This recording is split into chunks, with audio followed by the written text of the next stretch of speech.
Ah, the golden dome of Yangon Shwedagon Pagoda. Cost to enjoy? Zero from the outside, just a couple of dollars to go inside. You don't need to sell a bar of gold to visit what I'm calling Bargain Burma. Traveling and staying here is more cost efficient than ever before. It's a kind of super sale. Now individual travelers can find discounts once reserved for tour operators. Before, people had everything organized for them. They knew exactly where they were going, when they were going. And now people, because of the cheaper international fares available, people can fly to places like Bangkok, Singapore, Kuala Lumpur, maybe spend a couple of days there, purchase their 30% cheaper tickets from these destinations to Myanmar and return. They can find good valued accommodation here in Yangon. They can also purchase discounted internal domestic air tickets, and of course they can also snap up some bargains for sightseeing, up-country sightseeing.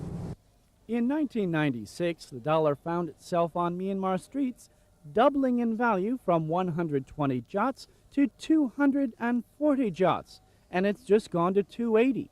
What to do?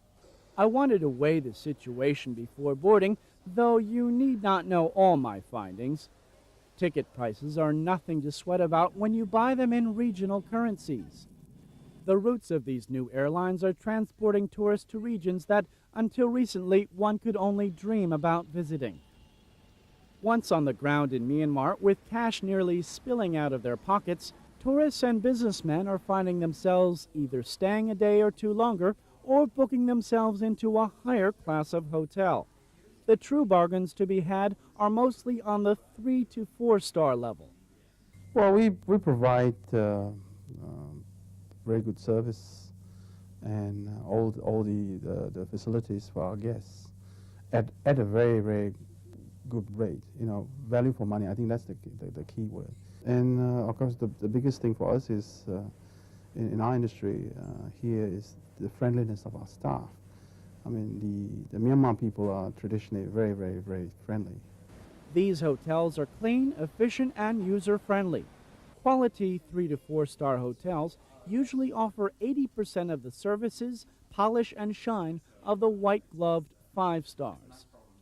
The Central Floating Hotel, as its name indicates, floats. Some room prices here seem to be attractively floating downward or holding steady from last year.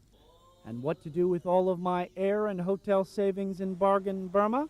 If people would like to go to Pagan, which is our major historical tourist destination, round-trip tickets to Pagan from Yangon could cost anywhere or from, say, $140 per person return. There's a gems museum. As you know, that Myanmar is very famous for its production of gemstones, and some of the stones are huge. You know, so it's I think for a first-time visitor, it's an eye-opening experience. Maybe I could afford to buy a ruby or some jade, or simply enjoy the streets with a smooth Myanmar cigar. Price? About 25 cents.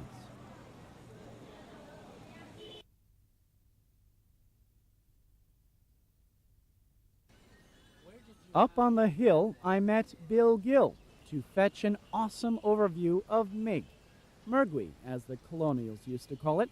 Oh, now the town has greatly expanded and it's very modern, as you can see.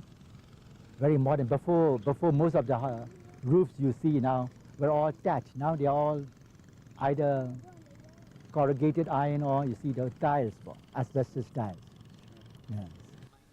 Born in Yangon to a Spanish father, a Scottish mother, Bill's called this home for more than 4 decades, much of that time managing the area's rubber plantations.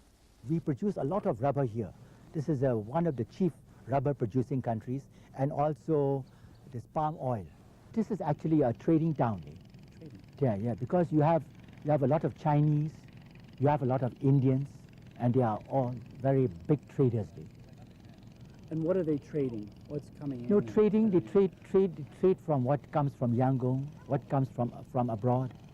During the 16th to 19th centuries, there was no lying down here.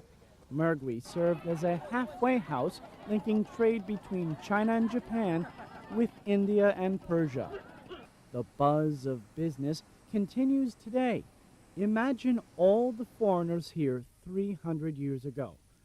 When this church was rebuilt in 1785 because of a fire, builders found this tombstone, that of a young Portuguese girl. She died in 1740. The Portuguese, they joined the British, the French, Indians, Chinese, travelers who have come here over the centuries. The Brits slowly edged out the Indians, taking official control after the First Anglo-Burmese War of 1826. One fascinating struggle, the story of British Sea Captain Samuel White, a renegade from the East India Trading Company.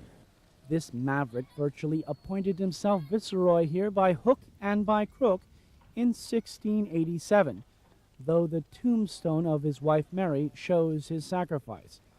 Her death stone was rescued as a commoner's washboard and is now part of a drinking fountain, her ashes lost in the jungle. Many more would be slaughtered. The 3,000-foot airport runway extension is the direction Myeg is going now, the area safe and secure. Oh, the countryside here is wonderful, wonderful. The people here are just wonderful, fantastic. The Myanmar people? The Myanmar people, yes, the Myanmar people, especially when you go out into the jungles, you see the real simplicity. The real simplicity and the real genuineness of these people is simplicity and honest and very kind. Mergui, Mick, by any name you'll find here authentic, almost raw, delightful southern Myanmar hospitality. Today, I've got it all to myself.